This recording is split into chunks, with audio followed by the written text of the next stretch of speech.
My parents instilled that culture in us, that although we were in Scotland, we were still Indian. So, and then we went to the Gurdwara. Growing up, we used to go to Punjabi classes as well. The Gurdwara was on the south side in Nithsdale Road, which in 1963, I think it was, that my father helped buy with 3 or 4 other gentlemen that have now passed away.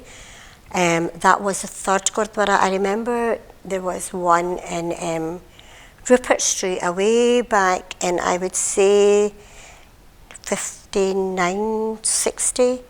It was like a little room that we used to go in, say our prayers, and then just go home. And then there was one in the Gorbals. I can't really remember, but I've heard about it.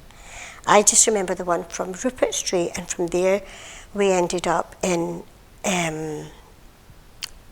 Nithsdale Road, which, as I said, my father, at the very beginning, he was secretary, president, then treasurer, and then he ended up being trustee. Practicing religion in the early 60s, it wasn't too hard because everybody had brought their Gurdwara home. Gurdwara means your small holy Bible, and we would read from that. And as I said, way back in the early 60s, we started off a little, when there was quite a few people together, we started off a little Gurdwara in Rupert Street, and as I said, the one in the south side.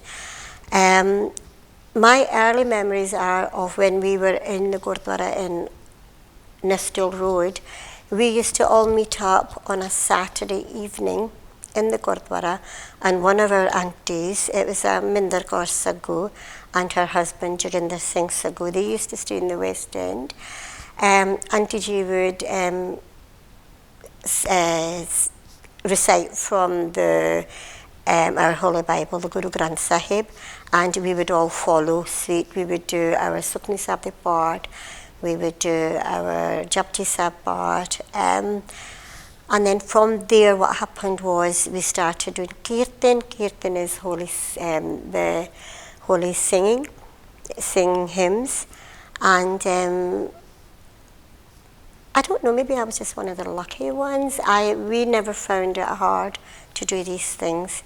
Although we stayed on the West End and we would come to the Gurdwara on the south side, we done it religiously every Saturday. I started getting busy on a Saturday, and then we started doing it on a Sunday as well. When I mean we started doing it, we started singing hymns and doing the full Kirtan, the full service from maybe 11 o'clock to 1 o'clock, and then we started making langar. As everyone knows what langar is, it's the free food, free seva that we all get. Yes, and from there it got busier and busier, and then we started on a Wednesday. The Gurdwara itself just wasn't used for religious things. We actually started Punjabi classes there.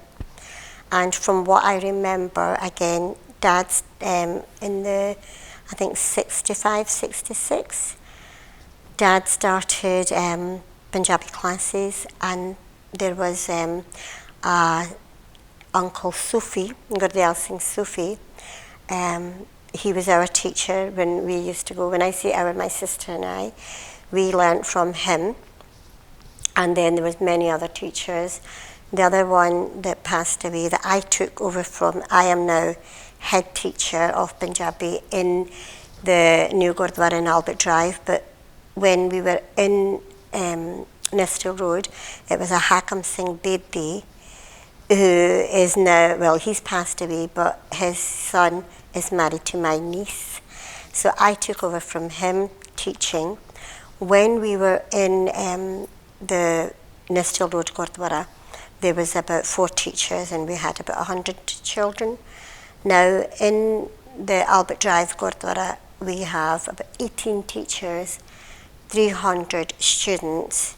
My identity, I call myself a Sikh Scottish. I'm not a Scottish Sikh, I'm a Sikh Scottish. My children they Scottish Sikhs. They're Scottish. And my grandsons, they just say, "You're Scottish," but I tell them they're not.